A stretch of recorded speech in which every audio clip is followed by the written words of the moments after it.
ஒரு இந்திய ராணுவ வீரனின் ஆதி முதல் 60 வரை. சீருடையின் மோகம், இளமையின் வேகம், எப்படியும் தகுதியாகிவிட வேண்டும் என்ற ஒரு ஆர்வம். இதற்கெல்லாம் காரணம் என்னவென தெரியுமா? அரசு வேலையின் ஆர்வம், குடும்பத்தின் வறுமை, சீருடையின் கவர்ச்சி. பயிற்சி பற்றி பார்ப்போம். திட்டுகிறான் என தெரியும், ஆனால் திட்டுவது புரியாது. அப்பனும் ஆத்தாலும் அன்புடனும் ஆசையுடனும் சோரிட்டு வளர்த்த உடம்பில் மாற்றான் ஒருவன் அடிக்கும் பொழுது அடியின் வலியை விட மனதின் வலிதான் அதிகமாக இருக்கும். ஆனால் பயிற்சியின் முடிவில் எல்லாம் மறந்து போகும். ஆனால் சில காயங்கள் ஆறாது ஆழ்மனதில் ஆழமாக பதிந்திருக்கும். முதல் விடுமுறை. தண்டச்சோறு, தடிமாடு, தருதலை என்ற பெயரெல்லாம் மாறியிருக்கும். பகைவனும் பங்காளியாகி இருப்பான். வருமானம். எத்தனை காசோலை அனுப்பினாலும் கடைசி வரையில் கணக்கில் வராது. எல்லையில் ஓர் இரவேனும் உறங்க கிடைக்காதா என்ற ஒரு ஏக்கம். கர்ணனின் கவச குண்டலம் போல எங்களுக்கு ஹெல்மெட்டும் புல்லட் ப்ரூஃபும். ஆனால் கர்ணனுக்கோ அதை கழட்டிய போதுதான் உயிர் பிரிந்தது. ஆனால் எங்களுக்கோ அதை கழட்டினால்தான் உயிரே வரும். வாழ்க்கை துணை. வந்த நாட்களில் கெஞ்சுவாள், நான் பெரிதா இல்லை வேலை பெரிதா, வேலையை விடுவென்று.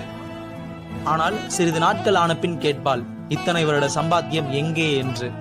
பிள்ளைகள் மழலையில் அழும், அப்பா என்னை விட்டு போகாதே என்று.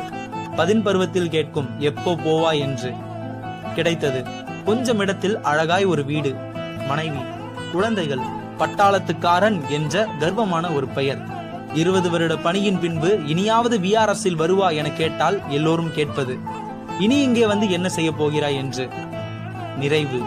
ஒரு கிழட்டு ஹவில்தாராய், சப் இன்ஸ்பெக்டராய் அல்ல ஒரு இன்ஸ்பெக்டராய் நாங்கள் 60 வீடு சென்றடையும் பொழுது மகளின் திருமணம், மகனின் மேற்படிப்பு, ஆடம்பரம் என எல்லாவற்றிலும் சிறுக சிறுக நாங்கள் சேர்த்து வைத்த வங்கி கணக்கு எல்லாம் கரையும். மீதம் உள்ளது எங்கள் ஓய்வூதியம் மட்டுமே. முடிவு. உன்னத உறவாய் நாம் நினைத்த உறவுகளின் யதார்த்த முகம் இப்பொழுது எங்களுக்கு தெரிய வரும். முகஸ்துதி செய்த வாய்கள் எல்லாம் வையத் தொடங்கும்.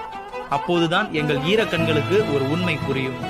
குஜராத்தின் சதுப்பு நில எல்லையும், ராஜஸ்தான் எல்லையின் வெப்பமும், பஞ்சாப் எல்லையின் இரும்பு வேலியும், ஜம்மு எல்லையில் என்னை உரசி போன பாகிஸ்தானின் தோட்டாவும், காஷ்மீர் பணியில் நான் பட்ட பாடும், காஷ்மீர் தீவிரவாதிகள் குறியில் நான் தப்பித்ததும், வங்க நாட்டின் கடத்தல்காரர்கள் அட்டூழியத்தில் நான் தப்பித்ததும், திரிபுரா எல்லையில் மூளைக்கொல்லி மலேரியா கொசுக்களிடமிருந்து நான் தப்பித்ததும், ரத்தத்தை உறிஞ்சு மட்டைகளுக்கு உணவு கொடுத்து என் தேசத்தை நான் காத்ததும் எனக்கு நினைவுக்கு வரும். இத்தனையும் நாங்கள் செய்தது இந்த இந்திய தேசத்திற்காக.